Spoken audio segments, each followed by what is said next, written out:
I started going ham. I was talking my stuff. You feel me? Like, I started fessing up. I was like, yo, listen, like, because we was talking about James Baldwin, what he stood for. So I was like, nah, you see how like a lot of people like judge James Baldwin for being who he was, but look, he made a legacy that nobody can really take away from him. Hey Sultan. Hey Yasmin. What have you been up to? Not much. Just trying to finish my college apps. Have you finished writing your essays? No. What's the issue? It's like someone is having you distill your whole schooling experience in less than 650 words. How do you even begin to approach that? Like, where's the space to include experiences that go as far back as middle or even elementary school? Middle school is pretty influential, and we'll see how true that is in this episode when we meet yet another student from Baldwin, Adriana, who's... How do you even begin to introduce Adriana? I don't even know. I guess you'll just have to meet her. Just in case you missed the first 2 episodes in the season, we are profiling students who go to James Baldwin High School, one of the city's transfer schools for students who need a fresh start. And here to tell this story is one of our other interns, the one and only Maria.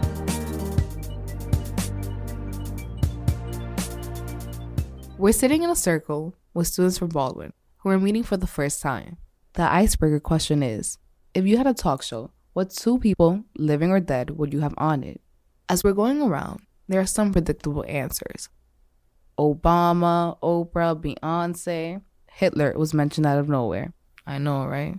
And then it's the girl next to me's turn. She's wearing all pink and has been clicking her pen nonstop. Alright, so my name is Adriana. Adriana has a lot of energy, the kind that can't be matched. This is the talk show part now, right? Yeah. Okay, boom, because nobody said what I was going to say. Nipsey Hussle, that's a fact. Tupac, that's a fact. I need woke people, baby. And either Erykah Badu or Cardi B. She is full of catchphrases. One time, out of nowhere, she said, I'm like bacon on the stove, pop, pop, pop. And then there was this one. Oh, now y'all trying to get bomb. Okay, y'all trying to go bitty boom boom. She seems so bubbly and happy. The James Baldwin poster student, a role model for others. But I quickly learned that simply because she was carrying her load well did not mean that it wasn't heavy. Adriana grew up and went to elementary school in Rosedale, Queens. At first, school was a happy place. My first elementary school was in Southside Jamaica. It was my favorite school. Oh my God, all the teachers loved me too. All up until middle school, me and my brother was in school together. Every teacher that he had, I had. And they all looked at me like, yo, you're so cute. And they always compared my brother to me. They always, because I was like, so I was the brains and he wasn't. So they always like, yo, why can't you be more like your sister? Like, she is such an angel. That flipped in middle school. Adriana did not have a good middle school experience. I repeat, she did not have a good middle school experience. And she wasn't shy about telling me why. That school. I don't even mind saying this on the podcast. I could put it in there. I don't care. That school was terrible. And to this day, it's terrible. And I'm going to tell you why. Yes. I'm going to tell y'all why. The teachers do not care for the students. They don't at all. And that took a big toll on me. And, you know, it was a lot of fights in that school. It was no discipline, no real discipline. Adriana started hanging out with what she called a very wrong crowd. This was when I was like, F this, F that, screw you, and I'm going to do me. Forget all y'all. Like, and I was really wailing. Like, I would come to school with the stankest attitude. I was going off. I would curse people out for no reason. I cursed one of my teachers out and made her cry. And I thought that was cool. Like, me and my friends just have a competition. Like, yo, who can make the sub cry faster? She started skipping class and then ended up having to go to summer school. I was in summer school and, you know, my very first day there before we even started doing work, the math teacher, he was doubting me. Like, oh, you're not going to make it. You're going to fail. You're going to be right back here next year in the 7th grade all over again. And I just looked at him like, we'll see. Like, and, you know, it kind of took a toll on me because, like, it made me look at him in, like, a very different way because, like, he was Caucasian. So I looked at it like, what do you really want to say to me? Tell me what you're really trying to say. But Adriana proved her math teacher wrong and was promoted to the 8th grade. I just need, you know, everybody to know that I'm in the 8th grade. I ain't get left back. So, you know, because it bothered me. Like, I didn't like the fact that I was being doubted at all. Because, like, over time, doubts really affected me. Like, I really started to doubt myself. During this vulnerable time in her life, Adriana didn't have a calm, supportive household to steady her. She grew up in the foster care system, which meant she had no break from the turbulence. And I eventually just stopped going to school. That's why I got caught up and I was sent away for amount of 13 months. And when I was sent away, we were not allowed to leave. Being sent away, that's how Adriana prefers to describe what happened to her. Without getting into details, she was arrested and sent to an alternative learning site run by Restart Academy, a program that provides educational services for students ages 13 through 21. I thought I was going to be dropping out, honestly speaking, because a lot of people kept coming up to me telling me that I was going to end up knocked up by 16, I was going to be a dropout, you know, I was like, all these things. It really made me think like, dang, but I'm already doing half of that stuff. I'm not really going to school. And I am running around with boys. I was like, maybe the school's not for me. So I was like, maybe I'm going to end up dropping out. We're going to come back to Adriana's story in just a minute. But first, I want to take a step back and provide some context on the issues of school safety and discipline in New York City.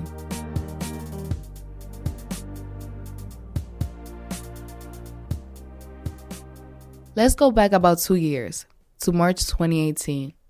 It's been just a few weeks since the mass shooting at Parkland High School in Florida, which has sparked the national conversation about guns and school safety.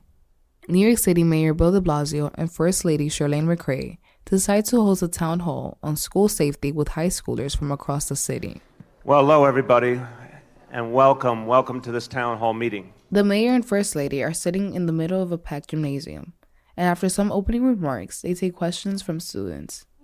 My name is Heaven, and I represent the Brotherhood Sister Soul organization. Why aren't there more mental health programs in the school? And I know y'all said y'all are working towards it, but we've been hearing this for too long. My name is Andrea Colon. I'm a community engagement organizer at the Rockaway Youth Task Force. Why are you making the same mistake, prioritizing police and metal detectors instead of ensuring we have enough social, emotional, and mental health support and resources in our schools?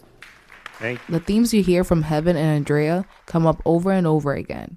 I just wanted to go back to the topic of metal detectors. We're still subjected to metal detectors and scanning. I have personally experience with going through metal detectors in my school, and I feel criminalized. Having actual trained social workers can actually de-escalate issues before they end up in senseless acts of violence. We can't sacrifice our dignity and our respect in the name of safety. The students are speaking about the world as they experience it. The school safety officers, they're there more to watch me instead of to help me. And the mayor keeps responding with how he wants the world to be. What you have come to assume in your life is that a police officer and dialogue are two different things. And what we are trying to create is a world where when you say police officer, it means dialogue. When you say school safety agent, it means dialogue. The Brotherhood Sister Soul, the Rockaway Youth Task Force, and the Yaya Network are a few of the youth organizations around the city fighting back against what they see as the policing of students in school, particularly Black and Latinx students. Let me give you a few stats, real quick. Across the city, only about 6% of school buildings have permanent metal detectors, but Black and Latinx students are 3 times likelier than white and Asian peers to be scammed every morning. Similar racial disparities exist in the way students are disciplined. Despite making up 26% of the student population, Black students account for about half of all suspensions. My school in the South Bronx has about 700 students. 3/4 are Hispanic and the rest are Black. In the past 3 years, there have been over 250 suspensions at my school. 250. I was confused. But it goes to show, despite my school's family environment, Black and Hispanic students are still being suspended and punished as part of a larger system. The most shocking stat I learned recently is that in New York City schools, there are more school safety agents who are overseen by the NYPD than counselors, psychologists, and social workers combined. The James Baldwin School was set up with the goal of combating these disparities. 92% of Baldwin students are Black or Latinx, and a lot of the students we spoke to there had transferred from schools that had metal detectors and more school safety agents than counselors. But at Baldwin, no metal detectors, lots and lots of counselors and support staff. and very few suspensions, only 12 all of last year. A big reason for that is this thing called restorative justice. It's not a term you hear in the hallways of my school. I had an idea of what restorative justice was, but I wanted to learn more. So this past summer, I went to a restorative justice workshop at James Baldwin. It was an extremely hot August morning, around 11 a.m., when I arrived at the school. I came into a room where about 8 students were sitting in a circle, talking and laughing. Immediately, my eyes noticed a centerpiece in the middle, a rug with colorful circles having the words respect, empathy, trust, love, and so on. There was an object that they called the talking piece, which the students passed around to share their thoughts and ideas. The students were full of life. One of the students had green hair and tattoos.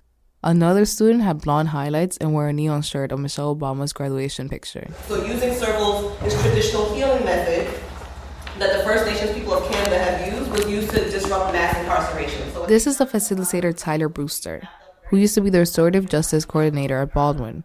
Now she runs an organization called Peer Connect that spreads restorative practices across the city. So what ended up happening is that some of the community leaders said, hey, let's stop. We have practices that actually work within our communities, that actually speak to some of our practices, speak to some of our beliefs and values. According to Peer Connect's website, restorative justice, RJ, is a community-based approach to building, repairing, and restoring relationships.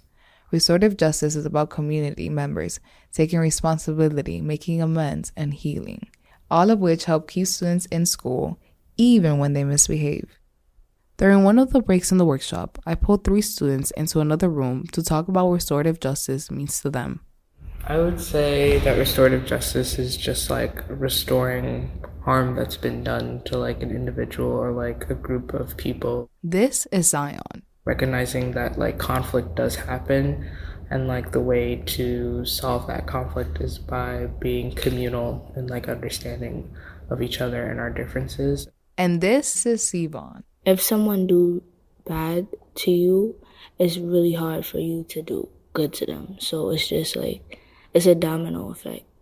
I do believe that everybody has good in them, but it's just hard for them to show it because of what they've been through. Here's MJ.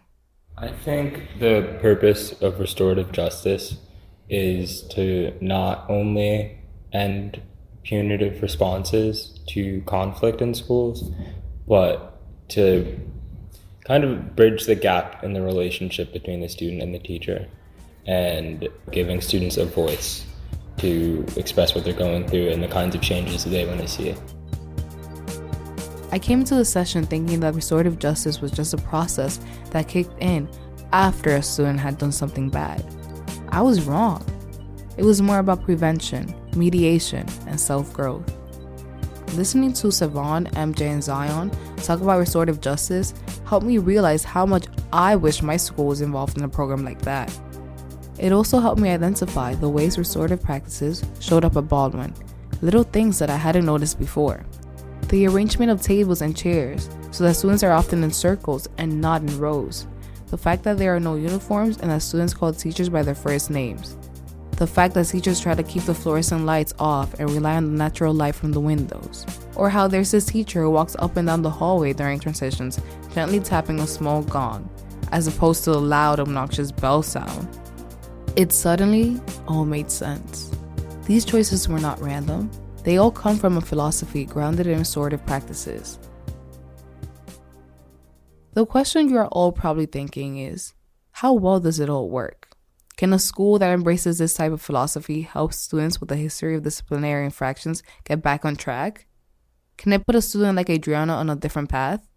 We'll hear more of Adriana's story after this short message.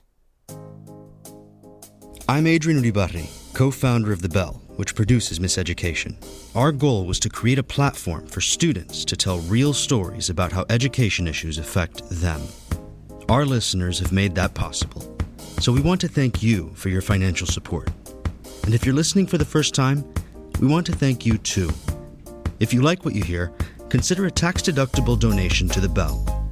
Visit bellvoices.org/donate and tell your friends. You know, my first year of high school, like I said, I was sent away, and when I was sent away, I learned a lot about myself.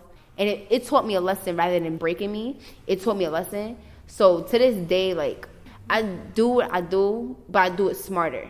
After a year in a residential program run by Restart Academy, Adriana continued in another Restart program where her classes were online. She didn't like it.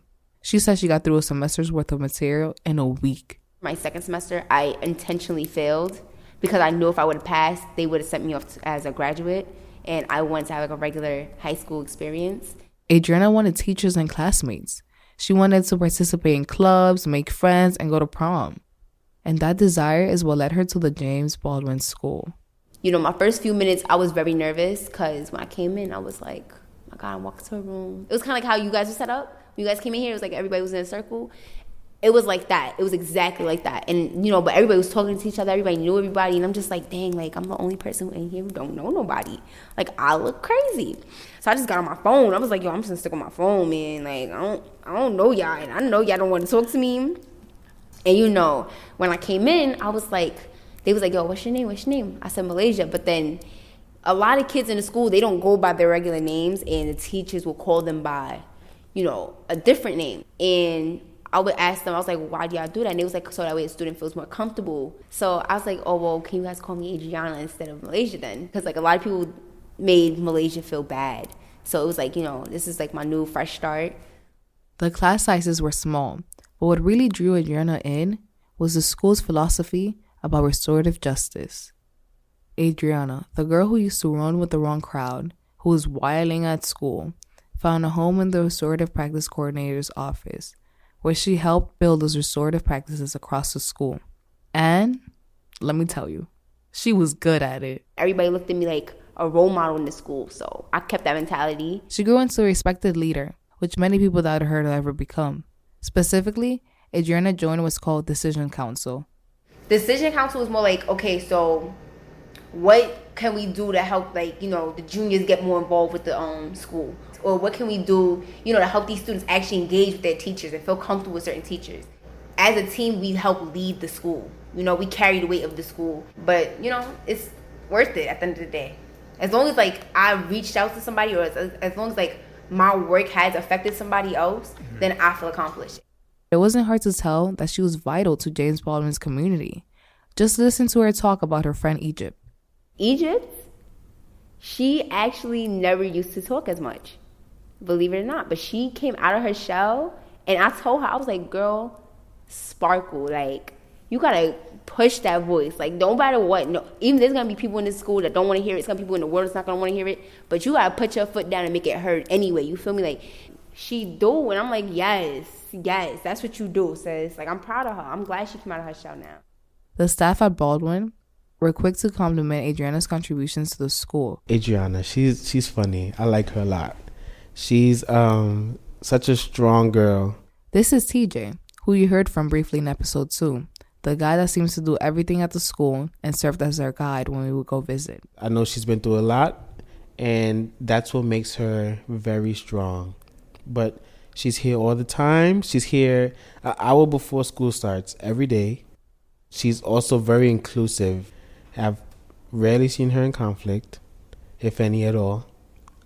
And she was a good addition to the school because of how loud she was. But I mean that in the best way possible, because sometimes you need that energy in the school too. And you need a student who's going to tell a teacher about himself real quick, and somebody who's going to advocate for their friend. And those are the conversations that are real. And that's the stuff that you need from your students. And to Adriana, there's no question that her success was due to the culture at James Baldwin. You know, I even tell Brady this all the time. Brady is the principal. You'll hear more about him later in the season. I thank him because I had a principal who doubted me so many times before, and, you know, I never got that feeling before. Like, he actually believes me.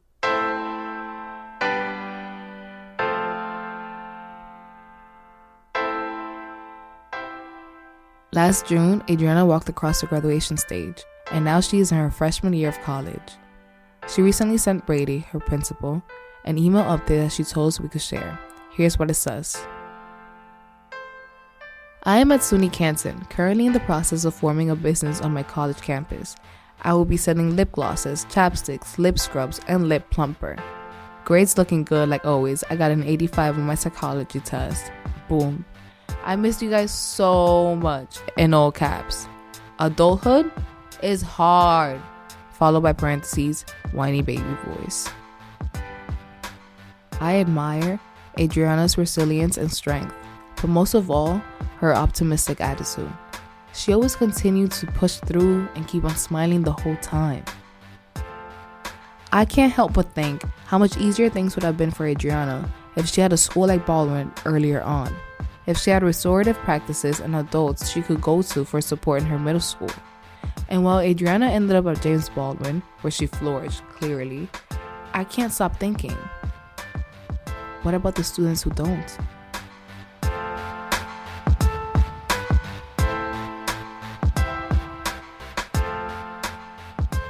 I mean... Yeah, wow. Adriana is such an incredible person. Definitely. So, Sultan, before we go, do we want to share some news about restorative justice in NYC schools? Right. I know there was a big announcement a few months ago that had to do with school safety and discipline. Yep. But first, let's go back to last year, when Zoe and I sat down with school's chancellor, Richard Carranza, and asked him about racial disparities in student discipline. Take a listen. Look, let me just be honest. It's also really, really unacceptable to me that if you're a black male student in elementary school, you're 4 times more likely to be suspended than your peers. If you're a black student in the high school system, you're more likely to get additional days of suspension for the very same infraction than your peer group. That's just unacceptable. Now, there are several ways that you can address this issue. I, as a chancellor, could issue an edict, could issue a rule that says you will not suspend black students, Latino students, you just will not suspend them beyond so many days. I could do that. But let me tell you what's going to happen, because I've been a teacher, I've been a principal, I've lived and worked in 4 different states, now 5. What would happen if you do that without giving teachers a different way of addressing behavior in classrooms? If you do that without taking teachers and administrators and school personnel through restorative practice training, take them through implicit bias training so that they recognize their own biases, then you can issue whatever rule you want. The adults will find a way to still do what they do regardless of your rule. So that was his answer last February. But then in June, Asha covered a press conference that he did with Mayor Bill de Blasio. I'll let Asha tell you all about it. Yeah, so there were a bunch of people and cameras crowded into a hot gymnasium at a public school in Brooklyn. A podium set up with a big sign in the backdrop that said, "Resilient kids, safer schools." As young people, we have been fighting for the city to rethink safety in our schools. This is Rakaya, a student activist from the Urban Youth Collaborative, which has been organizing on issues of school discipline for years. Safety is every young person being able to talk to a guidance counselor and social worker. Safety is all schools being trained to be restorative. Safety is not punitive zero-tolerance policies. Today, we stand closer to that vision. Mayor de Blasio took the podium next. Shirley and I had a powerful experience after the tragedy in Parkland, Florida. We convened a town hall meeting with students, with student leaders and activists. And at one point, Shirley asked them, several hundred students, what they felt about mental health, what they needed. And hands went up and stories were told. People spoke from the heart. Young people spoke from the heart. And they said they needed more social workers. They said they needed more people in the school who would understand them and listen to them. More people had the tools to help them. They said they needed their teachers to get the support and training to be able to help them with their challenges. We heard it loud and clear. And then he passed it off to Chancellor Richard Carranza. Today, we are doubling down and formally expanding our socio-emotional learning and restorative justice work to reach every school, not some of the schools, every school in the largest school system in America, right here in New York City. This sounds like really good news, but I haven't seen anything change in my school yet. And I hadn't seen any more news about the expansion of restorative justice. So we reached out to the DOE for a response, and they sent us a bunch of information about their plans to expand restorative practices, which they say are already in 300 middle and high schools, and will be in all middle and high schools within 3 years. However, it's still unclear what all of this means. The students who Maria met at the Restorative Justice Workshop this summer were a little skeptical about what a citywide rollout would mean. I don't trust the government at all.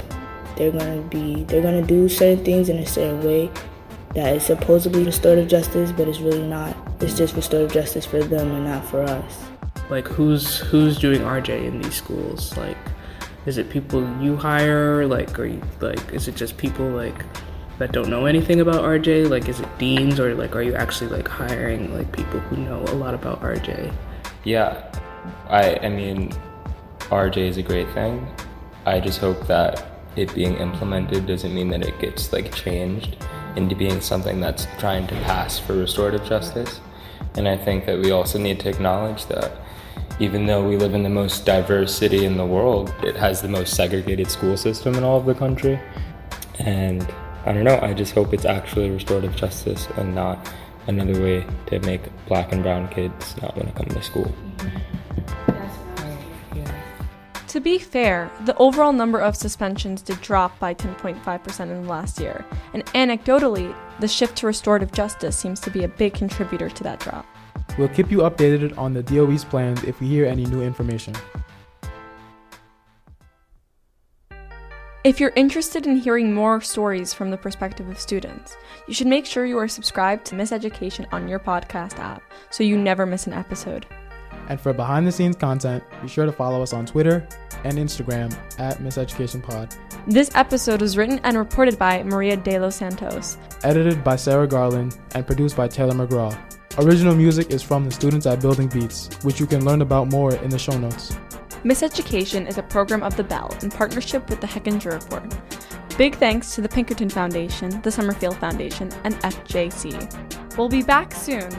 Until then, stay educated. Mine's better.